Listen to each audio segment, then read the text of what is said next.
整个公司去国外海岛团建，却唯独临时通知我留下值班。郑大钱，团建你就别去了，国外海岛的团建名额有限，总得有人留下值班。你老婆是副总，你还计较这个？销售总监季伯常这话说完，会议室里20多个人，没一个说话。我的业绩5年来年年第一，但却从来没有出现在任何表彰名单上。我知道为什么，但我没说过。我不去。季伯常愣了一下，他大概没想到我答应的这么干脆。我笑了笑，不过季总，你确定要这样？我这话说完，会议室安静了3秒，季伯常的笑容僵在脸上。郑大钱，你什么意思？我站起来，没什么意思，我去值班。我转身出了会议室，身后传来窃窃私语的声音，却没回头。走廊尽头的电梯门恰好打开，我迈步走了进去。电梯门关上的瞬间，我瞥见季伯常站在会议室门口，脸色格外难看。我按下1楼的按键，手机突然震动起来，是柳如烟发来的消息。老公，你别生气，季伯常也是为公司着想。我看着屏幕上的字，没有回复。怎料手机又震，柳如烟又发一条：团建回来我补偿你，带你去国内海边。他们团建去国外海岛，人均花费2万8，他却只说补偿我去国内海边。我随手把手机放进口袋，这时电梯门应声打开，我径直走了出去。前台小姑娘看到我，犹豫着开口：郑哥，你真的不去团建吗？我淡淡回应：不去。小姑娘压低声音：可是全公司就你一个人不去。我扯了扯嘴角，总得有人值班。她面露难色，欲言又止。我心里清楚她想说什么。全公司32个人，28个人去国外海岛，除了我，只有3个实习生留下。我入职第5年，任职销售主管，年业绩3200万，到头来竟要和实习生一起值班。我走到茶水间，给自己倒了杯水，手机又响了。这次是张琳发来的消息：郑大钱，你是不是傻？你老婆是副总，你让她帮你说句话不就行了？我依旧没回，她紧接着又发一条：哎，不过也正常，你业绩好有什么用？还不是靠你老婆在公司给你开后门。我盯着这行字看了5秒，靠我老婆？我每年3200万的业绩，难道是靠我老婆得来的？我放下手机，端起水杯看向窗外，天阴沉沉的，压得人心里发闷。下午3点，公司群里发来团建通知：各位同事，本次国外海岛团建时间为12月20日到26日，共7天，请大家做好准备。机票、酒店公司统一安排，头等舱加5星级度假村。消息下方很快刷出一串收到，我没发任何消息。没过多久，群里又发一条：本次团建留守值班人员郑大钱、李明、王璐、赵阳。这4个人里面除了我，剩下3个都是实习生。群里安静了几秒，随即有人发了个偷笑的表情。我不用想也知道是谁，肯定是季伯常的小跟班。我退出群聊，打开工作文档，鼎盛集团的合同夏季要续签，这是1200万的订单。这个客户是我3年前开发的，王总和我是大学校友，3年来每年续签，从来没出过任何问题。我看了看合同续签的日期，正好卡在团建期间。我轻笑一声，季伯常还真是会挑时间。5点半，公司的人陆陆续续下班离开，我还坐在工位上。柳如烟从办公室出来，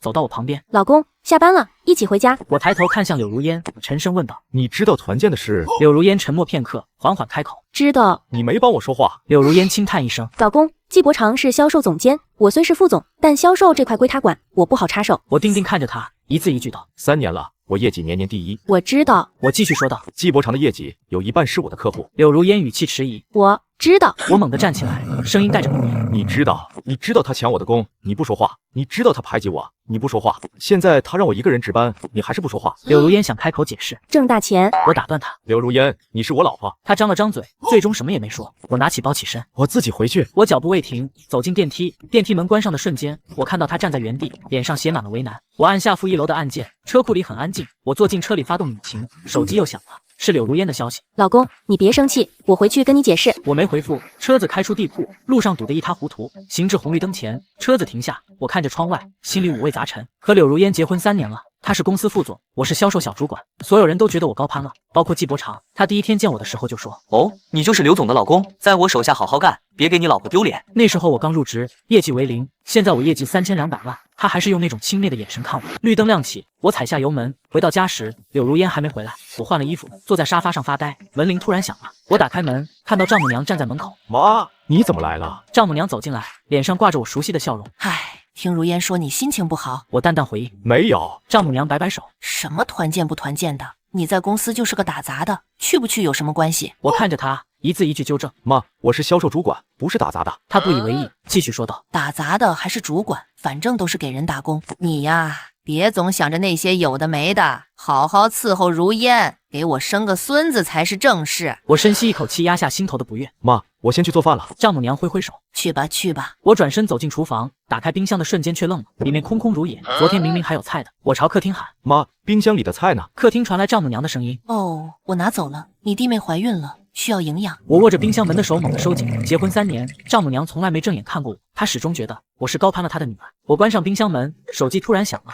是一个陌生号码。我接了起来。电话那头的人开口：“请问是郑大钱先生吗？我是猎头公司的，有一个销售总监的职位想跟您聊聊，年薪50万，你有兴趣吗？”我愣了一下，对方又问：“方便加个微信吗？”好，我存下他的号码，放下手机看向窗外，心里暗暗做了一个决定。第二天，我照常去上班，公司里的气氛格外微妙。经过茶水间的时候，我听到里面有人在聊天。听说了吗？郑大钱不去团建。另一人接话：“不是他不去，是季总不让他去。”有人追问：“为什么？还能为什么？他老婆是副总，季总怕他抢风头呗。切，他那点业绩还配抢风头？你不知道吧？他的业绩其实……”话音突然停了。我推开门走进去，两个女同事脸色一变，端起杯子匆匆离开。我给自己倒了杯咖啡，手机震动起来，是季伯常发来的消息：“郑大钱，来我办公室一趟。”我放下杯子，径直走了过去。季伯常坐在办公桌后面，见我来了，季伯常笑着开口：“团建的事你没意见吧？”没有。他点点头：“那就好。对了，鼎盛集团的合同下季续签，你把材料准备好，我亲自去谈。”我看着他，直言道：“鼎盛集团是我的客户。”他冷冷纠正：“是公司的客户，你只是对接人。王总只认我。王总认的是订单。郑大钱，你在这个公司5年了，应该明白一个道理，客户是公司的，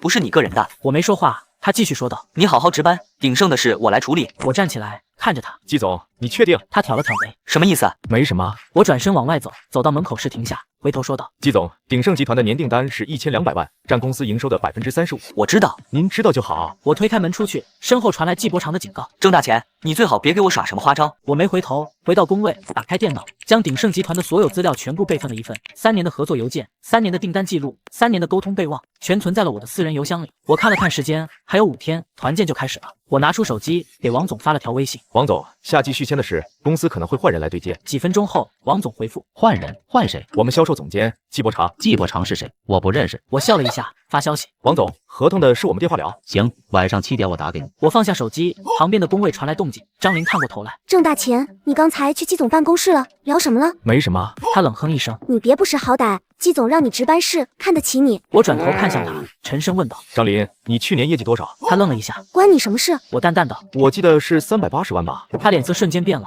我继续说道：“我的业绩是3200万，是你的8倍。”他涨红了脸，气急道：“你有什么了不起的？还不是靠你老婆？”我没理他，他气呼呼地转了回去。到了楼下，我找了家咖啡店坐下，打开手机查看昨天那个猎头的微信，他叫林薇，发来的职位信息很详细。盛世集团，我知道这家公司是我们公司集团的直接竞争对手。我想了想，回复：“林姐，方便详聊吗？”当然，你什么时候有空？明天晚上。好的，我把地址发给你。我放下手机，喝了口咖啡，看着窗外人来人往的街道，心里百感交集。5年了，我在这家公司干了5年，从销售专员做到销售主管，业绩从0做到3200万。可是，在季伯常眼里，我永远是柳如烟的老公；在丈母娘眼里，我永远是那个高攀的女婿；在同事眼里，我永远是靠老婆上位的关系户。我笑了笑，也许是时候证明一些事情了。下午回到公司，季伯常把我叫到会议室，开门见山道：“鼎盛集团的资料全部移交给我，今天之内。”我直言：“季总，合同是下季签，我要提前准备。”您准备什么？他脸色瞬间沉下来，语气带着威压：“郑大钱，我是你领导，我让你交你就交。”我点点头：“好。”我转身出了会议室，回到工位，张琳幸灾乐祸地看着我：“怎么了？被骂了？”我没理他，打开电脑，把鼎盛集团的公开资料整理了一份，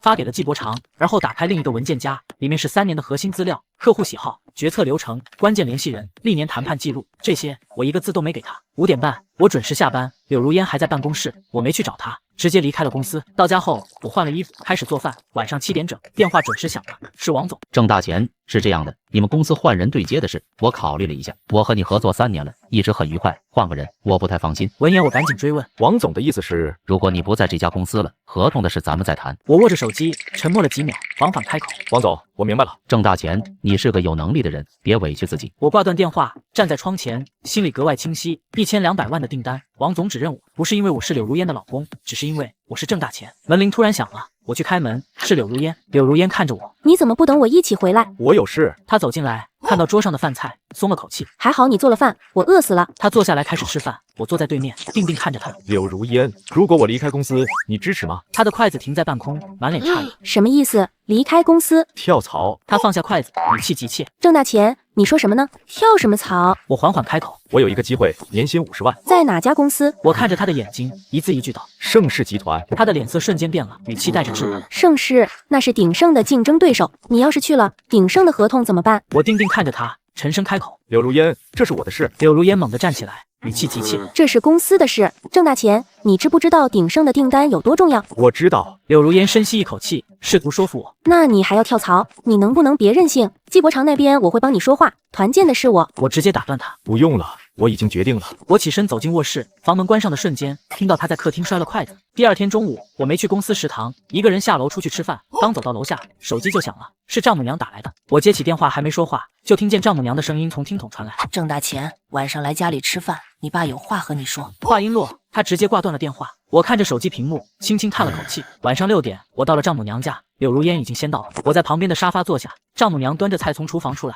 看了我一眼，没说一句话。老丈人率先开口，直奔主题：“郑大钱，听说你想跳槽？”我抬眼看向柳如烟，她下意识躲开了我的目光。我转头回应老丈人：“是有这个想法。”老丈人追问：“为什么？有更好的发展机会。”丈母娘立刻插嘴，语气不屑：“什么机会能比得上在这家公司？你老婆是副总，你在里面还能吃亏？”我看着她，一字一句道：“妈，我的工作能力和我老婆没关系。”丈母娘冷笑：“你有什么工作能力？要不是如烟在，你能进那家公司？”我没说话。其实我进公司的时候还不认识柳如烟，我们是我入职2年后才相识的，只是我懒得和她解释。老丈人开口打圆场，语气带着劝服：“郑大钱，我说句公道话，你跳槽的事能不能缓一缓？鼎盛集团的合同对公司很重要，你走了对公司影响很大。”我定定看着他：“爸，鼎盛集团是我开发的客户。”老丈人立刻纠正：“是公司的客户。郑大钱，我和你说个事，团建你就别去了，在家好好待着。”我愣了一下，随即开口：“爸，团建是季总不让我去的。”老丈人点点头：“我知道，季伯常做的对。”我看着他，没再说话。老丈人继续说道：“你想想，公司28个人去团建，你一个人留下，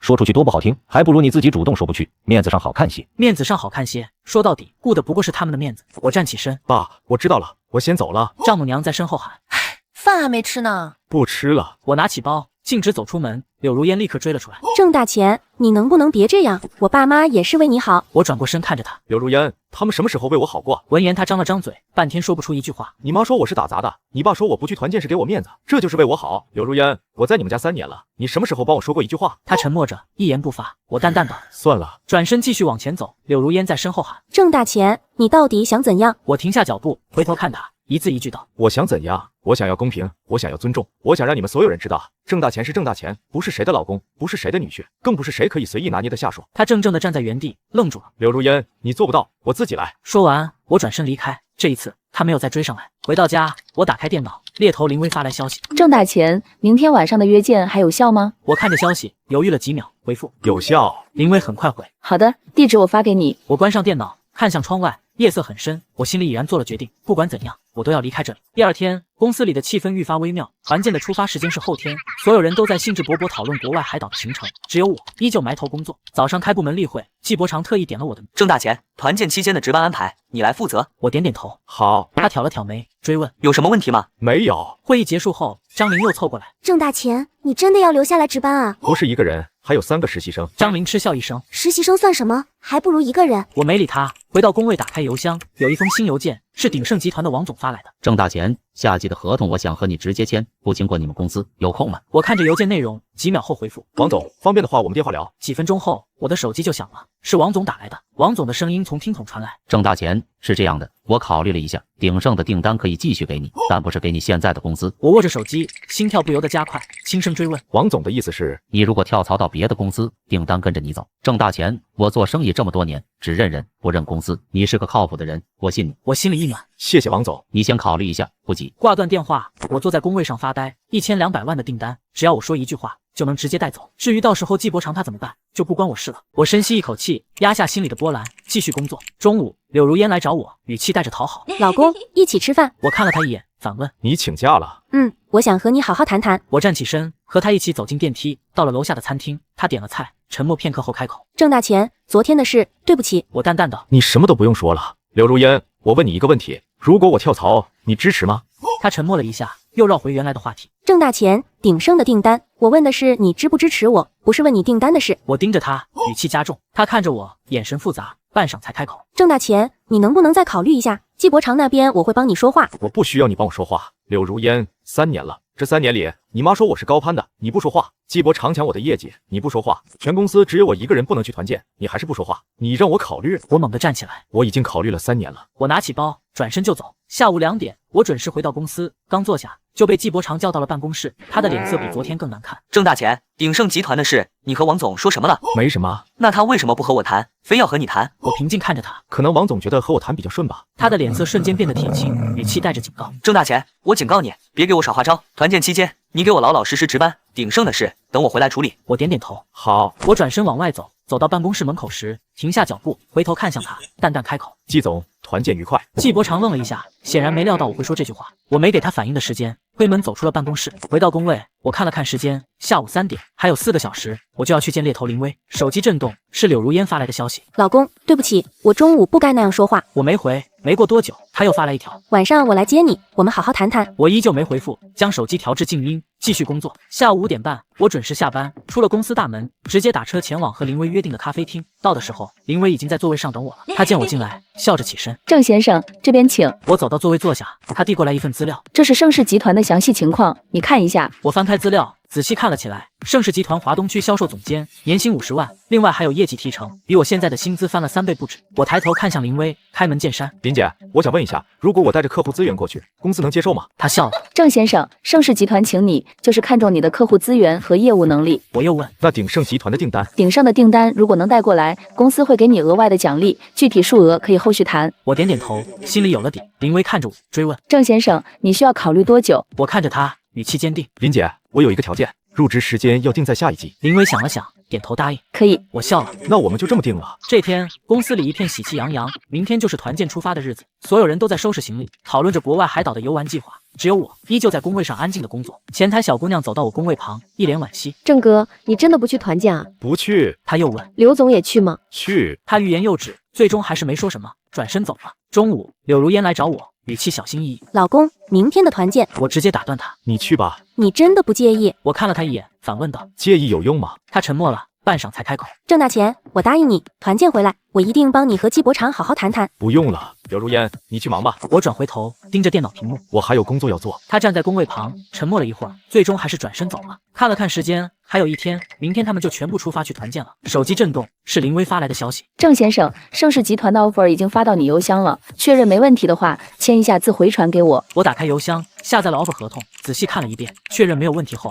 签上自己的名字，扫描后回传给了林薇。林薇很快回复：收到，下一季见。我放下手机，看向窗外，天阴沉沉的，好像要下雨了。我的心情却异常平静。5年了，我终于要离开这里了。下班的时候，柳如烟早已在公司楼下等我，靠在车旁频频张望，见我出来，立刻快步迎上来，语气带着讨好：老公，一起回去。我坐上他的车，一路上2个人都没说话，车厢里的气氛格外压抑。快到家的时候，他率先开口，语气带着关心：郑大钱，团建期间你一个人在家，要不要让我妈来陪你？不用。那你自己在家注意安全。我推开车门下车，走进小区，他在身后喊：老公，我会给你买礼物的。我没回头，径直走进了单元楼。到家之后，我换了衣服，给自己做了一顿简单的饭。吃完饭，脑子里复盘着离职前的各项事宜，手机突然震动起来，拿起一看，是王总打来的。我接起电话：喂，王总。王总开门见山，语气带着几分熟络：郑大钱，忙完了吗？我听朋友说你要跳槽，是真的？是，这边确实有个更合适的发展机会。什么时候入职新公司？待遇和发展都谈妥了？谈妥了，下一季正式入职。那鼎盛集团的合同，你什么时候方便？我们先把细节定下来签了，省得夜长梦多。我想了想，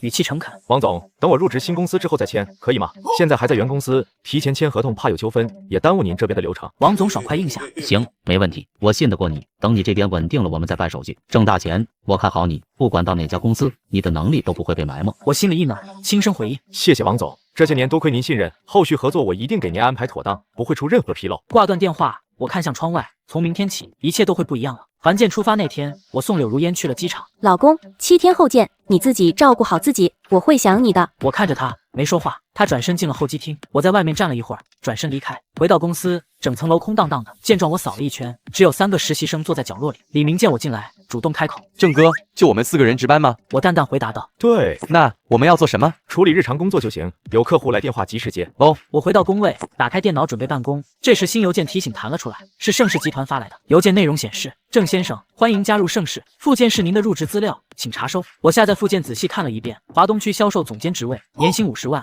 办公地点在市中心及写字楼。我扯了扯嘴角，一切都在按计划进行。下午，季伯常发来消息，率先问道：郑大钱，公司一切正常吗？正常。他紧接着又发一条：鼎盛集团有消息吗？没有。他最后叮嘱：行，有事给我打电话。我放下手机，心里暗自冷笑，他哪里知道鼎盛的订单早已不属于他了。傍晚，我接到一个电话，是公司的老客户打来的。对方开口便问：郑经理，我听说你们公司团建了，就你一个人值班？对。闻言，对方连忙说道：那正好，我有个急件，明天能帮我处理吗？可以。对方语气感激：太好了，麻烦你了。我挂断电话，心里愈发笃定，公司离了谁都能转，但客户只认挣大钱。值班的日子过得很快，每天只需处理日常事务，接几个客户电话，并无大事。就在这时，季伯常的电话突然打了进来，语气里满是压抑的火气。郑大钱，鼎盛集团的王总给我打电话了，他说合同暂时不签了，还说要再考虑考虑。我握着手机沉默不语，他立刻追问道：是不是你跟他说什么了？郑大钱，你别在背后搞小动作。我平静回应：没有。他的声音瞬间提高，带着质问：你还敢说没有？除了你，没人能影响王总的决定，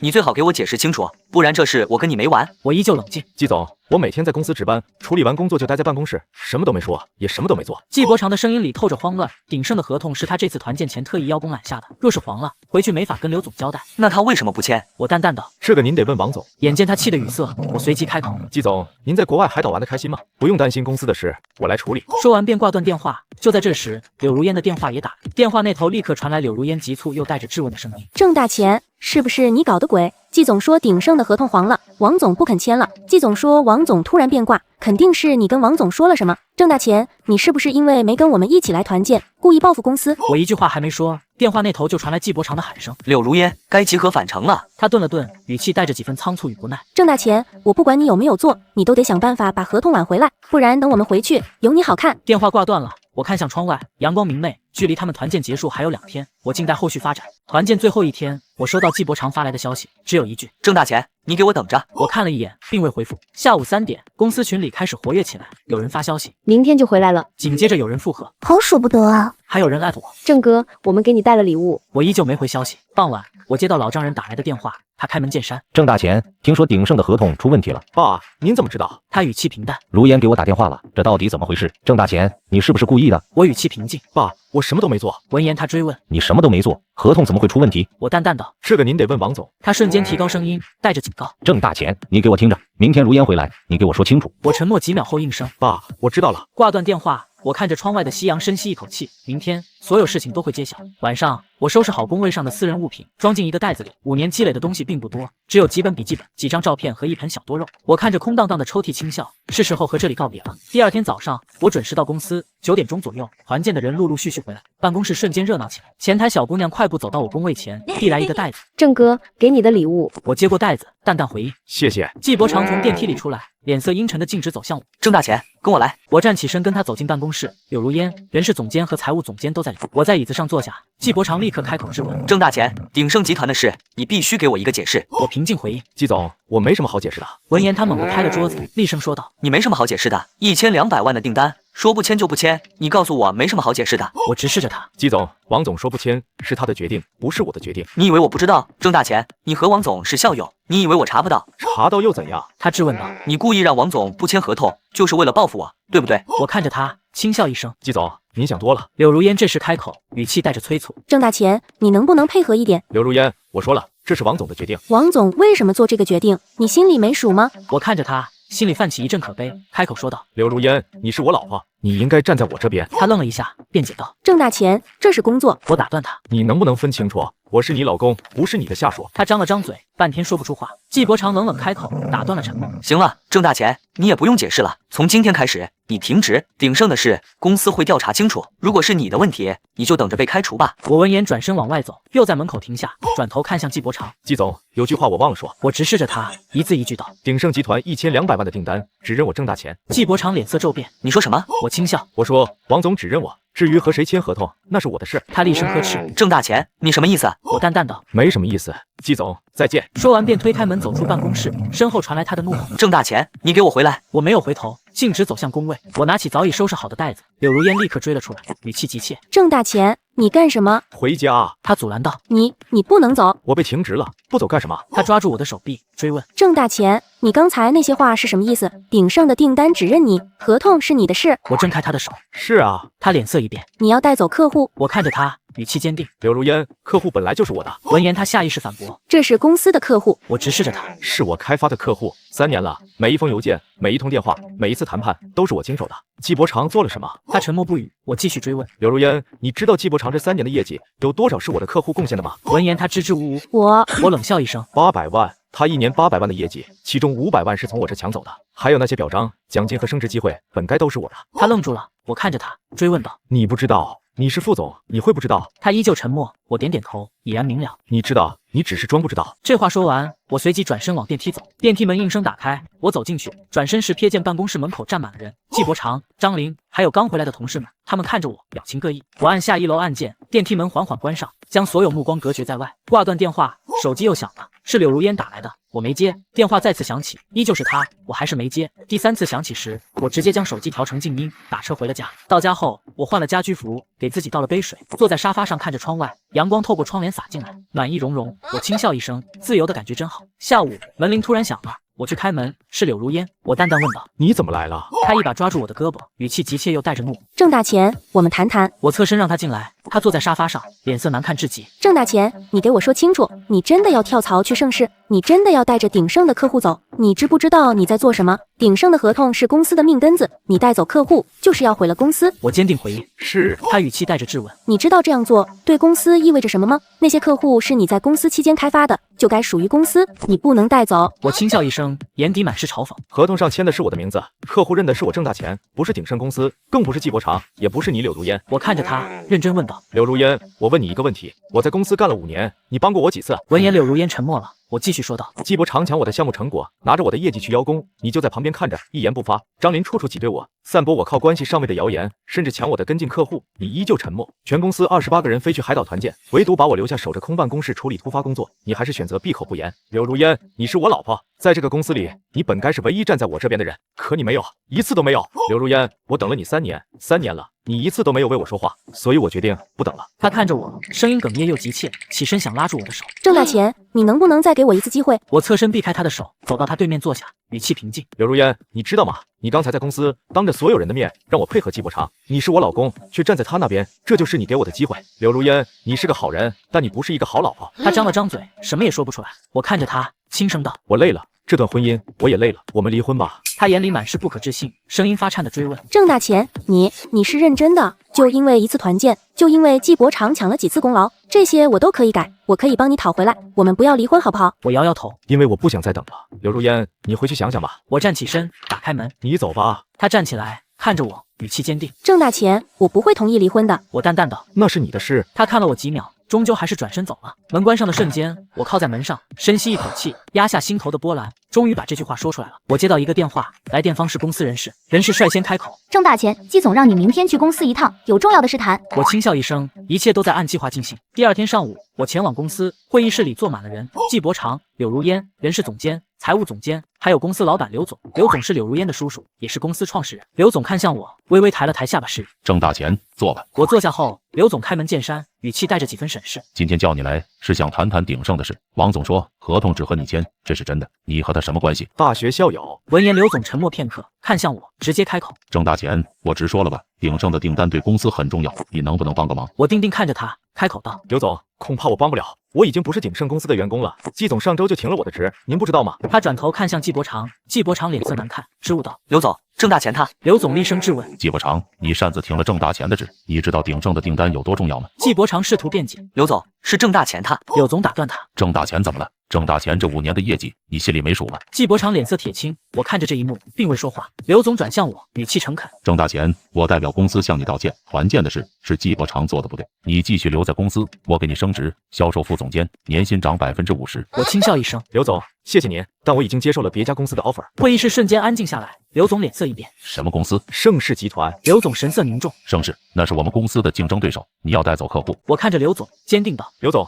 客户是我开发的。”“是你在公司的时候开发的，合同上写的是我的名字，不是公司的名字。”刘总陷入沉默，片刻后开口：“郑大钱，你这样做不太好吧？我看向他，问道：“刘总，我可以问您一个问题吗？这5年我的业绩年年第一，公司给过我什么？”刘总无言以对。我继续说道：“季伯常多次把我的项目成果揽在自己身上，拿着我的业绩去邀功，公司不管。张林处处挤兑我，抢我的跟进客户，散播我的谣言，公司视而不见。上次部门团建，28个人浩浩荡荡去国外海岛度假，只留我一个人在公司守着，处理突发工作。你们所有人都觉得理所当然，连一句慰问都没有。刘总，这5年我兢兢业业，恪尽职守，我对公司仁至义尽了。”季伯常猛地站起来，呵斥道：“郑大钱，你别太过分，你故意带着公司核心客户跳槽，这就是背叛，是忘恩负义。”我轻笑一声：“季总，您把我排除在团建之外的时候，有没有想过这叫什么？”季伯常脸色铁青，说不出话。我环视在场众人，缓缓道：“5年了，我在这家公司干了5年，我的付出，我的业绩，我的贡献，你们谁看见了？”全场无人应声。我拿起包，我不是要报复谁，我只是要找回我应得的东西。我走向门口，柳如烟急忙喊道：“郑大钱，你真的要这样？”我看着他，轻笑一声：“柳如烟，从今天起，我不是你老公了，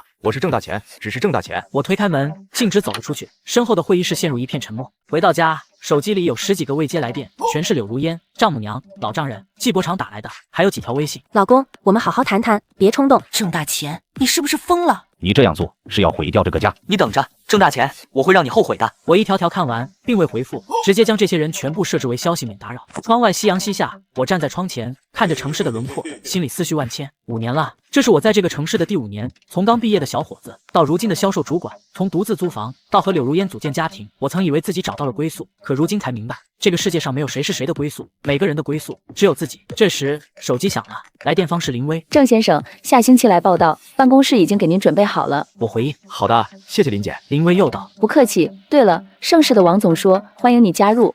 替我谢谢王总。我挂断电话，深吸一口气，新的开始就此启程。3天后，我收到离婚协议书，是柳如烟发来的，附带消息：郑大钱，既然你坚持，我同意离婚。我看着这行字，内心毫无波澜，签下名字后扫描给他，发消息：协议收到了，明天去民政局。隔天，我们在民政局门口见面，柳如烟脸色难看。郑大钱，你真的想好了？我坚定道。想好了。柳如烟追问：我们还能回到从前吗？我看着他，平静道：柳如烟，我们从来没有从前。这话刚说完，柳如烟就愣住了。我继续说道：你嫁给我是因为我是个不错的人，我娶你是因为你是个不错的人，但这不是爱情，只是合适。现在我们不合适了。柳如烟沉默许久，才开口：郑大钱，对不起。我推开民政局的门：不用道歉，走吧，签字。20分钟后，我们走出民政局，各自拿着离婚证件。柳如烟叫住我：郑大钱，你以后有什么打算？我轻笑一声：工作生活和以前一样。柳如烟欲言又止，最终说道：我祝你幸福。谢谢，你也是。我转身离开，这一次是真正的再见。入职盛世的第一天，我便感受到了截然不同的氛围，宽敞明亮的办公环境，热情友好的同事，还有最珍贵的尊重。助理小林带我走进独立办公室。郑总，